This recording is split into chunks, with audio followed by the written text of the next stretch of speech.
Hoy conocerás la historia del libro de Job de forma resumida. Ya hemos publicado una versión más completa de la historia de Job aquí en nuestro canal. El libro de Job forma parte de la Biblia y es considerado uno de los textos bíblicos más antiguos. Generalmente se fecha en el periodo post-exílico, aunque no existe un consenso absoluto entre los estudiosos sobre la datación exacta de su escritura.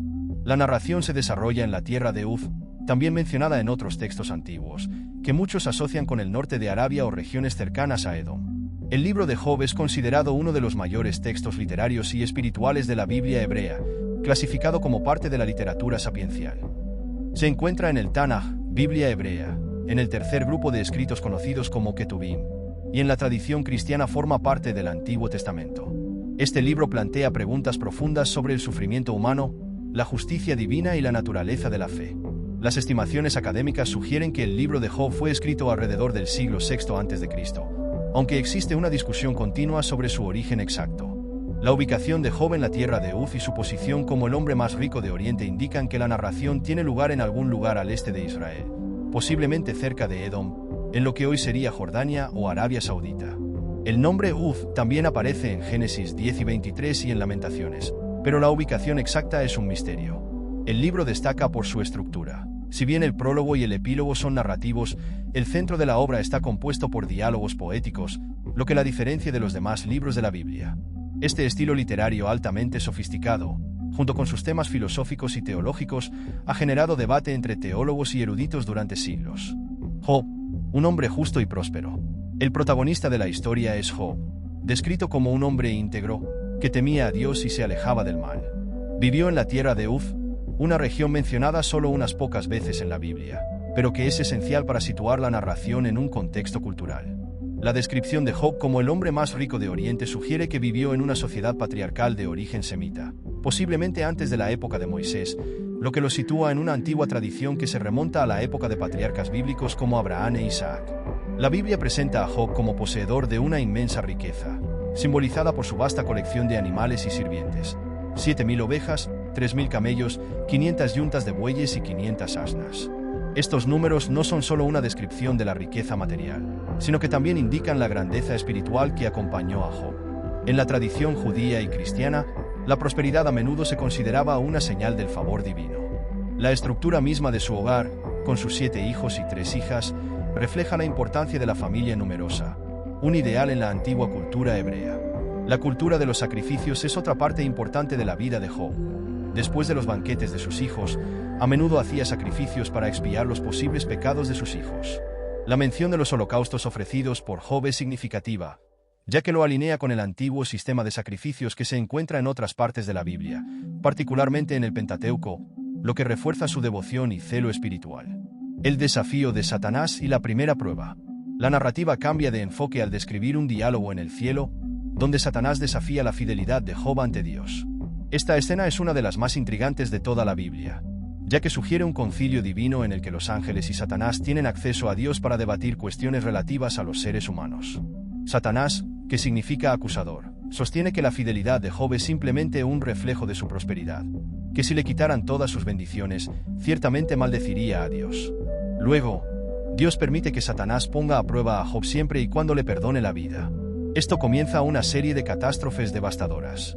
Primero, los sabeos roban los bueyes y los asnos de Job y matan a sus sirvientes. Entonces, un fuego del cielo quema a las ovejas y a los pastores. Los caldeos roban los camellos y, finalmente, un viento del desierto destruye la casa donde estaban festejando sus hijos, matándolos a todos. El sufrimiento de Job se describe de una manera impresionante.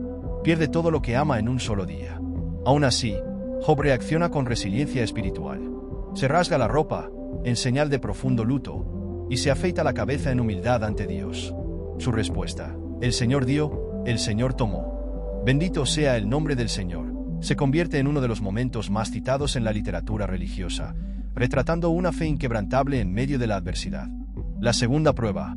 La salud de Job se ve afectada. Satanás, insatisfecho con el resultado de la primera prueba, argumenta que si la salud de Job se viera afectada, ciertamente maldeciría a Dios. Dios concede permiso a Satanás para atacar la salud de Job, pero con la restricción de que no le quite la vida. Job entonces es atacado por dolorosas llagas que cubren su cuerpo de la cabeza a los pies, descritas como una especie de lepra o úlceras que lo dejaron en gran sufrimiento físico. La respuesta de su esposa, sugiriendo que maldiga a Dios y muera, es un reflejo del estado emocional en el que ambos se encontraban. En muchas culturas antiguas, incluida la hebrea, el sufrimiento extremo a menudo se consideraba un castigo divino, lo que puede haber influido en su comentario. Sin embargo, Job se mantiene fiel y reprende a su esposa, afirmando que deben aceptar tanto el bien como el mal que viene de Dios. Job, ahora un hombre arruinado y cubierto de heridas, se encuentra sentado entre las cenizas, símbolo de luto y humildad.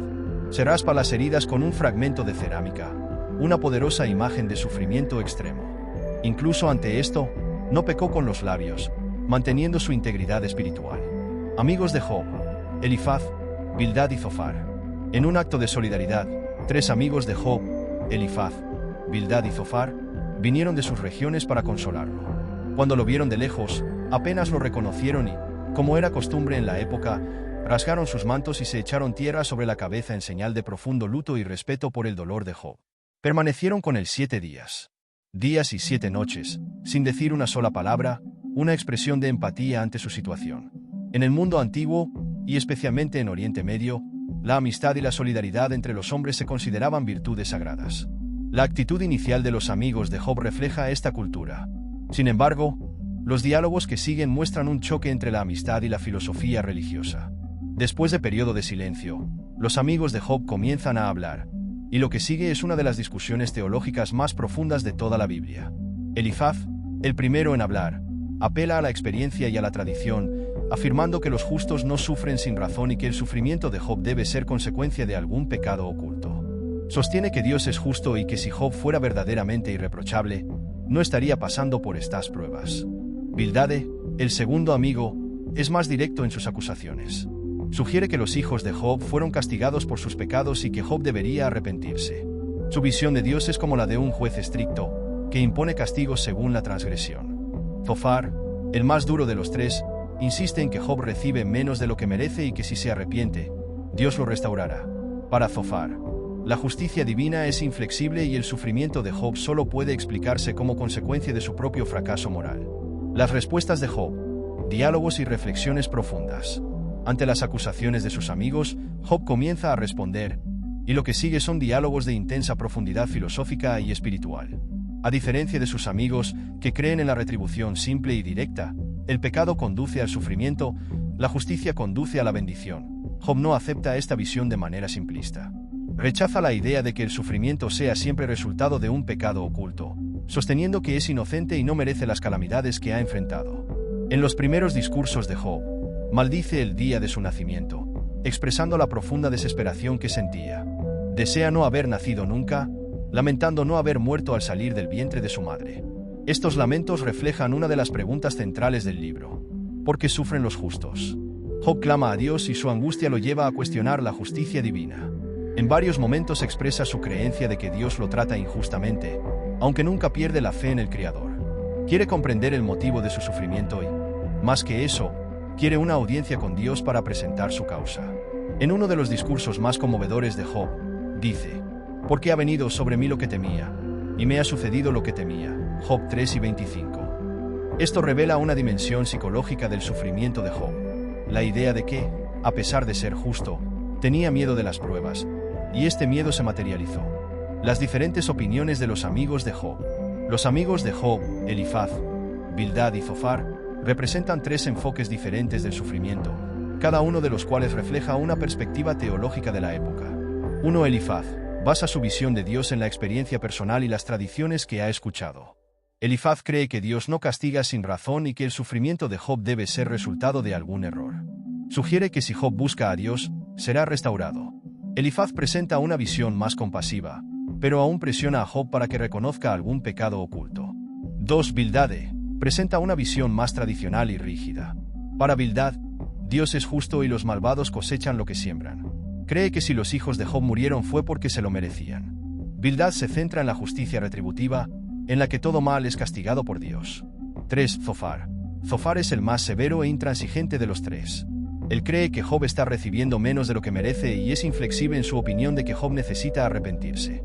Critica a Job por cuestionar la justicia de Dios y afirma que si Job se humilla, Dios lo bendecirá nuevamente. Cada uno de estos amigos representa una teología simplista de causa y efecto. Para ellos, el sufrimiento es siempre una consecuencia directa del pecado. Sin embargo, Job se resiste a esta opinión e insiste en que su sufrimiento no puede explicarse por pecados que no cometió. Este choque entre Job y sus amigos es el corazón de la parte poética del libro y plantea una pregunta central. ¿El sufrimiento es siempre resultado del pecado o puede tener otras causas? La naturaleza del sufrimiento y el debate filosófico. El libro de Job también aborda cuestiones filosóficas profundas, como la relación entre el bien y el mal en el mundo. La narrativa cuestiona la idea de que los justos son recompensados y los malvados castigados en términos absolutos. Job es un ejemplo clásico de un hombre justo que sufre sin razón aparente. El hecho de que se le describa como inocente hace que su sufrimiento sea aún más incomprensible a los ojos de sus amigos y del lector. La historia de Job se convierte en una alegoría de la condición humana, donde el mal puede ocurrirle a personas buenas y el sufrimiento a menudo parece no tener una razón clara. En contraste con la visión retributiva tradicional del Antiguo Testamento, que sostenía que el pecado siempre era castigado y la virtud siempre recompensada, el libro de Job introduce complejidad al mostrar que el sufrimiento puede ser parte de un plan mayor más allá de la comprensión humana. Job clama por una audiencia con Dios y quiere respuestas directas. No niega la soberanía de Dios, pero quiere entender por qué Dios permitió que cayera sobre él tanto sufrimiento. Este cuestionamiento de Job es crucial para el desarrollo del pensamiento teológico posterior, especialmente en el cristianismo, donde la idea del sufrimiento de los justos se convirtió en un tema central, influyendo en figuras como los apóstoles y los primeros mártires cristianos. Eliú, una nueva perspectiva. Tras el intercambio de diálogo entre Job y sus tres amigos, aparece un nuevo personaje, Eliú, el joven espectador. Eliú había permanecido en silencio hasta entonces, por respeto a la edad de Job y sus amigos, pero cuando se da cuenta de que los amigos de Job no han logrado convencer al patriarca de su culpabilidad, decide hablar. Eliú ofrece una visión diferente. Sostiene que Dios usa el sufrimiento como una forma de educar y corregir a las personas. Para él, el sufrimiento no solo es punitivo, sino que también puede ser redentor. Dios permite el sufrimiento para evitar que las personas se desvíen del camino correcto y para protegerlas del orgullo. Eliú afirma que Dios es justo, pero su justicia es a menudo incomprensible para la mente humana. El discurso de Eliú es una transición importante en el libro. Refleja una teología más desarrollada, que comienza a ver el sufrimiento como parte del proceso de crecimiento espiritual y no solo como un castigo por los pecados. La idea de que Dios permite el sufrimiento para enseñar o disciplinar es un tema que resuena fuertemente en la literatura sapiencial de la Biblia y también en el Nuevo Testamento. La respuesta de Dios a Job. El clímax de la narrativa. El clímax del libro de Job ocurre cuando Dios finalmente responde al clamor de Job. Sin embargo, la respuesta de Dios no es la que Job o el lector esperan. Dios se aparece a Job en un torbellino o tormenta, una imagen poderosa de su majestad y poder, y comienza a hacerle a Job una serie de preguntas retóricas, enfatizando la inmensidad de la creación y el conocimiento infinito que Job no puede comprender. Dios le pregunta a Job dónde estaba cuando se pusieron los cimientos de la tierra, o si puede controlar las fuerzas de la naturaleza. Estas preguntas tienen como objetivo mostrarle a Job que su comprensión del mundo es limitada y que la sabiduría divina va mucho más allá de la capacidad humana de comprensión. En esencia, Dios no le da a Job una respuesta directa a sus preguntas sobre el sufrimiento, sino que reafirma la diferencia entre la mente humana y la mente divina. Al hacerlo, Dios coloca la vida humana dentro de una perspectiva cósmica. La sabiduría divina abarca todo, desde la creación de las estrellas hasta el comportamiento de los animales salvajes. Dios también desafía a Job a considerar su insignificancia en comparación con el poder del Creador, destacando que la justicia divina no puede entenderse según estándares humanos. La humildad y el arrepentimiento de Job. Ante la majestuosa revelación de Dios, Job se humilla. Reconoce que habló de cosas que no entendía y que trató de juzgar a Dios basándose en su limitado entendimiento. Las palabras de Job, en otro tiempo te conocí de oído, pero ahora mis ojos te ven, son un punto de inflexión en la narración. Job reconoce que su visión de Dios era superficial y que ahora ha experimentado una revelación más profunda de la naturaleza divina. Este momento marca el arrepentimiento de Job, no en el sentido de que reconoce algún pecado oculto, sino en el sentido de que reconoce la limitación de su propia sabiduría frente a la inmensidad de la sabiduría divina. Se arrepiente en polvo y ceniza, no porque fuera culpable de un pecado moral, sino porque trató de entender los caminos de Dios desde su propia perspectiva limitada. La restauración de Job. Después de la respuesta de Dios y el arrepentimiento de Job, la historia da un giro final positivo. Dios devuelve la suerte a Job. Este recibe el doble de todo lo que había perdido: 14.000 ovejas, 6.000 camellos, 1000 yuntas de bueyes y 1000 asnos. Además, Dios le da nuevamente 7 hijos y 3 hijas, y sus hijas son descritas como las más hermosas de toda la tierra. Curiosamente, la Biblia menciona que las hijas de Job recibieron herencia junto con sus hermanos, algo sumamente inusual en la cultura patriarcal de la época. Job vive otros 140 años, viendo a sus hijos, nietos y bisnietos, hasta la 4ª generación. Muere a una edad avanzada, llena de días, lo que en la literatura bíblica indica una vida bendecida y plena. El legado de Job en teología y literatura. La historia de Job ha sido debatida y discutida por teólogos, filósofos y eruditos durante siglos. En el judaísmo, el cristianismo y el islam, Job es visto como un símbolo de fe inquebrantable en medio del sufrimiento. La narrativa de Job desafía la teología simplista de la retribución inmediata y ofrece una visión más compleja del sufrimiento humano y la justicia divina. En la teología cristiana, a menudo se compara a Job con Cristo, quien también sufrió inmerecidamente. Al igual que Job, Jesús no sufrió por sus propios pecados, sino para cumplir un propósito mayor. Esta comparación entre Job y Jesús ayudó a moldear la visión cristiana del sufrimiento redentor y la paciencia en medio de la adversidad. El libro de Job también influyó en la literatura mundial. Grandes escritores como John Milton, William Blake y Victor Hugo utilizaron la historia de Job para explorar temas de injusticia, sufrimiento y fe. En la obra de Milton, Paraíso Perdido, la figura de Job aparece como un paralelo a la condición humana posterior a la caída, donde el sufrimiento es una realidad inevitable, pero la fe en Dios sigue siendo la respuesta definitiva. Reflexión final: el enigma del sufrimiento. La historia de Job nos deja con una pregunta crucial: ¿por qué sufren los justos? Aunque el libro no ofrece una respuesta directa, sugiere que el sufrimiento es parte de una realidad más amplia que a menudo no entendemos. La sabiduría divina, como se demuestra en el discurso de Dios, está más allá de la comprensión humana. Sin embargo, la fe inquebrantable de Job y su confianza en el carácter de Dios, incluso frente a un sufrimiento inexplicable, se presentan como el camino hacia la verdadera sabiduría. Esta fue la inspiradora y profunda historia de Job, un ejemplo de fe y perseverancia ante la mayor adversidad. La narrativa nos recuerda que incluso cuando no entendemos el sufrimiento, la confianza en Dios puede fortalecernos. Si está interesado en este resumen, asegúrese de consultar nuestra versión completa aquí en el canal, donde exploramos más a fondo los detalles de esta increíble historia bíblica. Y no olvides darle me gusta, compartir con tus amigos y suscribirte al canal para más contenido como este. Nos vemos en el próximo vídeo y que la fe y la resiliencia de Job inspiren su viaje.